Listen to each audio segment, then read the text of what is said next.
Hi and welcome back to another video of reality check, जहां पे हम बात करते हैं वीमेन एम्पावरमेंट के बारे में। कैसे लड़कियों को कॉन्फिडेंट बनाया जाए, कैसे उन्हें सशक्त बनाया जाए। और हम यहाँ पे बात ये भी करते हैं कि किन किन लड़कियों की गलतियों की वजह से समाज में गलत मैसेज जा रहा है और उसे कैसे हम ठीक कर सकते हैं। तो आज इस वीडियो बनाने का खास मकसद ये है कि मैंने एक रील्स डाला था और अभी बहुत ही न्यूज़ में वायरल चल रहा है एसडीएम ज्योति मौर्य के बारे में। तो इस वीडियो का टॉपिक है बेटी पढ़ाओ खूब पढ़ाओ लेकिन पत्नी मत पढ़ाओ। तो मैं पूछना ये चाहती हूँ कि आखिर क्यों? अगर एक पत्नी के गलत होने से सारी महिलाएं गलत हो गई, इस देश की सारी औरतें गलत हो गई, उन पे कोई भरोसा करने के लिए तैयार नहीं है, तो मैं ये पूछना चाहती हूँ कि अगर एक औरत की गलती की वजह से सारी महिलाओं को ये बोला जा रहा है कि सारी औरतें ऐसी होती हैं, सारी औरतें अफेयर करती हैं, सारी औरतें 10 जगह मुंह मारती हैं, तो क्या हम ये नहीं बोल सकते हैं कि फिर तो वही बात हो गई ना कि अगर एक इंसान रेप कर रहा है किसी का तो फिर सारे मर्द रेपिस्ट हैं?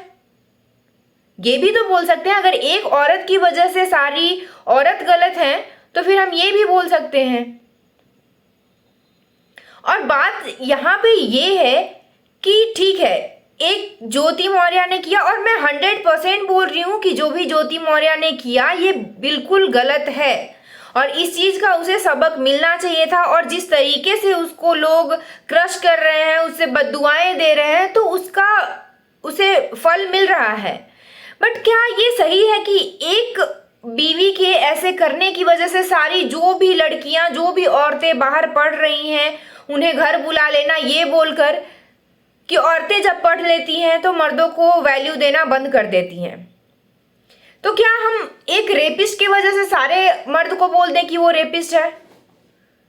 एक लड़का अगर किसी लड़की का प्राइवेट वीडियो या फिर फोटो सोशल मीडिया पे वायरल कर दे रहा है, किसी को भेज दे रहा है, तो क्या उसके वजह से हम ये बोलने लगेंगे कि सारे मर्द गलत हैं? आज के ज़माने में बहुत सारे बच्चे ऐसे हैं जो अपने माँ बाप को इतनी बेइज्जती करते हैं, इतनी बेइज्जत करते हैं कि जिसका कोई हद नहीं है। तो क्या सारे माँ बाप बच्चे पैदा करना बंद कर देंगे कि अरे नहीं भाई, उसके बच्चे ने तो ऐसा करा तो हम भी बंद कर देते हैं? आखिर क्या होगा? हमारे आगे जाकर हमारे बच्चे भी ऐसे ही करेंगे। तो ये तो सरासर गलत है ना। ये तो अगर हम इस समाज में ऐसा बोल भी रहे हैं तो ये गलत मैसेज फैला रहे हैं। और मैं दूसरी बात यहाँ पे ये बोलना चाहती हूँ कि जब मैंने ये रील्स डाला तो वहाँ पे बहुत लोगों का कहना ये था कि मर्द कमाते हैं तो अपनी औरत की सारी खर्चे उठाते हैं, हर चीज़ करते हैं, उन्हें बिठा कर खिलाते हैं। तो आप किस दुनिया में जी रहे हैं? अगर आप कमाते हैं तो औरत भी घर में साथ में आपका योगदान देती है। अगर आप बाहर कमा कर आते हैं तो घर में वो आपके माता पिता, आपके बच्चों सबको पालती है, पूरे घर का ध्यान देती है। तो आप ऐसा तो बोल ही नहीं सकते हैं कि आप उसे बिठा कर खिला रहे हैं। मैं यहाँ तक ये बोल दूं कि अगर घर में कोई बच्चा है, 24 साल 25 साल का बच्चा है, और वो बदतमीजी पे बदतमीजी किए जा रहा है, अगर कोई काम नहीं कर रहा है तो उस बच्चे के माँ बाप तक नहीं उसे बर्दाश्त करते हैं, तो वो तो बीवी है। अगर आप उसे चुपचाप घर में छोड़ देंगे और बिठा कर खिला रहे हैं तो ये तो होने का बात पॉसिबल ही नहीं है। फिर बात आती है कि कितने लोग अपनी बीवियों को पढ़ा रहे हैं। 100 लोगों में से बहुत कुछ गिने चुने 4-5 लोग को हम ऐसे कर लें। बहुत सारी बीवियां होती हैं जो शादी के बाद वो अपनी पढ़ाई को कंटिन्यू करना चाहती हैं, लेकिन क्या उनके हस्बैंड करा पाते हैं? नहीं, क्योंकि उन्हें खुद उनका ईगो हर्ट हो जाता है कि भाई मेरे से ज़्यादा पढ़ी लिखी होगी तो मेरे पे ये दिखाएगी, शासन करेगी। जबकि ऐसा होता नहीं है। अगर एक औरत ने ऐसा कर दिया इसका मतलब ये नहीं है कि हर औरत वैसा ही कर रही है। अगर एक लड़की अपने माँ बाप को बिना बताए कहीं जाकर किसी लड़के के साथ भागकर शादी कर ले रही है, इसका ये मतलब नहीं है कि हर लड़की वही कर ले रही है।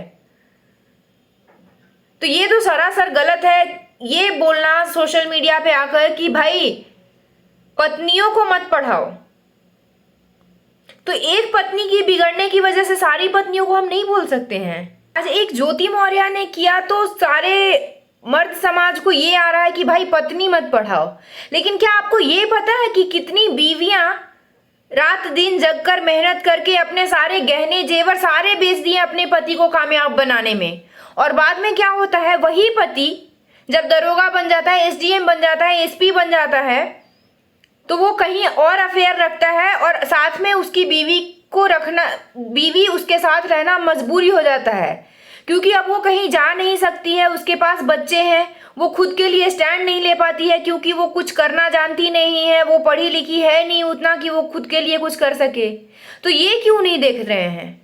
अगर 10 लड़के हैं तो 10 लड़के में से आप 7 लड़कों का अगर स्टोरी जानेंगे हम, तो पता ये चलता है कि घर में बीवियां होते हुए भी वो बाहर ऐसे हरकतें करते हैं। स्पेशली अगर मैं बताऊं तो मैं जहाँ पे सोशल मीडिया पे काम कर रही हूँ, जहाँ पे लोगों को जागरूक कर रही हूँ, वहीं रोज मुझे 100 मैसेज आते हैं, Priya ji I love you, I like you. और सिर्फ ये मैं यंगस्टर्स की बात नहीं कर रही हूँ, बूढ़े बूढ़े लोग जिनके 50+ होंगे एज, वो लोग आके ऐसे मैसेज करते हैं, नंबर्स वहां पे डालते हैं, ये बोलते हैं कि मेरे घर में बीवी है लेकिन मैं आपके साथ भी रह लूंगा, आपके साथ भी प्यार कर सकता हूं। क्या ये जायज है? इस देश में कितनी लड़कियां हैं जो जाकर लड़कों का रेप कर रही हैं? इस देश में कितनी लड़कियां हैं जो लड़कों के प्राइवेट वीडियोस और फोटोज वायरल कर रही हैं? अगर देख रहे हैं तो ये सारी चीजों को देखेंगे ना हम। और मैं अपने बारे में बता दूं कि मैं ऐसी इंडस्ट्री से बिलोंग करती हूं जहां पे लोग लड़कियों को, घर में बीवियां हैं और ऐसी नहीं कि पढ़ी लिखी नहीं है, पढ़ी लिखी बीवियां हैं और उनकी वाइफ प्रेग्नेंट है, और वही लड़के बाहर आकर कॉल गर्ल को ढूंढते हैं कि भाई अगर 2 घंटे के लिए भी लड़की मिल रही है तो हम 10,000 15,000 देने के लिए तैयार हैं। क्यों? क्योंकि उनका नीड है, और वहां घर पे उन्हीं की औरत उन्हीं के बच्चे की माँ बनने वाली है, अपना जॉब छोड़कर, सारा चीज छोड़कर उनके बच्चे की माँ बनने वाली है, उनका घर का ध्यान रख रही है, उनका ध्यान रख रही है, लेकिन उनको ये भनक नहीं है कि उनके पति बाहर में क्या कर रहे हैं। तो इन मर्दों का क्या किया जाए? आज अगर एक ज्योति मौर्य की वजह से सारी औरतें बदनाम हो रही है, उन औरतों को घर बुला लिया जा रहा है जो बाहर पढ़ने जा रही हैं, तो फिर इन मर्दों को क्या? अगर हम देख रहे हैं तो यहाँ पे ना तो औरत और ना मर्द, दोनों को हम एक साथ लेकर देखें कि अगर मर्द को ऐसा करने पे बहुत ज्यादा दर्द हो रहा है तो औरतों को और कितना होता है। उन्हें तो घर से बाहर जाना तक अलाउ नहीं होता है, उन्हें पता होता है कि मेरा पति ये काम कर रहा है, उसके बाद भी वो कुछ स्टैंड नहीं ले सकती हैं, क्योंकि ना उनका मायका सपोर्ट करेगा ना उनका ससुराल सपोर्ट करेगा। चाहे जो भी है वो अपना किस्मत समझ के उस इंसान के साथ रह लेती हैं। और ये मैं ऐसे ही नहीं बोल रही हूं, घर में, रिश्तेदार में, आस पड़ोस में बहुत मैंने ऐसे केसेस देखे हैं, उसके बाद मैं ये बोल रही हूं। तो जो भी लोग अगर बोल रहे हैं कि पत्नी मत पढ़ाओ, बेटी पढ़ाओ लेकिन पत्नी मत पढ़ाओ, तो इस पे जरा दोनों तरीके से नजरिए को देखिए और उसके बाद इस समाज को वो करिए, औरतों को क्रिटिसाइज करिए। तो मेरा बस यही कहना है, और ना ही मेरा कभी भी किसी भी वीडियो को बनाने का मकसद मेरा ये कुछ नहीं होता है कि मैं सिर्फ और सिर्फ लड़कियों को सपोर्ट करती हूँ। जहाँ पे लड़कियाँ गलत होती हैं मैं उस चीज़ों को भी दिखाती हूँ। तो अगर आपको यहाँ पे किसी को भी लगता है कि तुम उस लड़के को बोलो जिसने ये करा है, तो मैं बोलती तो उस लड़के को ही हूँ, जो गलत है उसे ही बोलती हूँ, लेकिन पता नहीं क्यों लोग, जो अच्छे लोग भी होते हैं, वो खुद पे ले लेते हैं बातों को। तो मेरा बस यही कहना था कि अगर हम देख रहे हैं तो समाज के दोनों पहलू को देखें। ऐसा नहीं है कि औरतें गलत नहीं कर रही हैं और जो पुरुष समाज है वही बहुत सही है, गलत दोनों हैं, ऐसा नहीं है। समाज में दोनों ही ऐसे काम कर रहे हैं। तो अगर हम किसी एक पे उंगली उठा रहे हैं तो ये बिल्कुल भी सही नहीं है। बाकी अगर आगे आपका क्या राय है आप जरूर कमेंट बॉक्स में लिखें, लेकिन मैं ये चाहूंगी कि आप किसी भी गाली और ये सब का प्रयोग ना करें, क्योंकि अगर आप गाली दे रहे हैं यहाँ पे कमेंट में आकर, तो आप खुद का परिचय बता रहे हैं कि आपका क्या परवरिश है, कैसा है। अगर आप गाली दे रहे हैं, देकर किसी चीज को साबित करना चाह रहे हैं कि आप सही हैं, तो ये ऐसा आपको लग रहा है। बाकी सबको यही लग रहा है कि आपका क्या यहाँ पे है, कैसे विचार हैं, वो आपकी गाली देने के बाद साफ साफ दिखाई देता है। तो थैंक यू सो मच। और मैं आशा करूंगी कि इस वीडियो से आप जो ऐसा सोच रहे हैं तो वो सोच आपका ज़रूर बदलेगा। बाकी आपकी मर्जी, आपको बदलना है नहीं बदलना है। मैं बस एक चीज़ को बता सकती हूँ, उसे आपको एक्सेप्ट करना है नहीं करना है वो आप पे डिपेंड करता है। Thank you so much.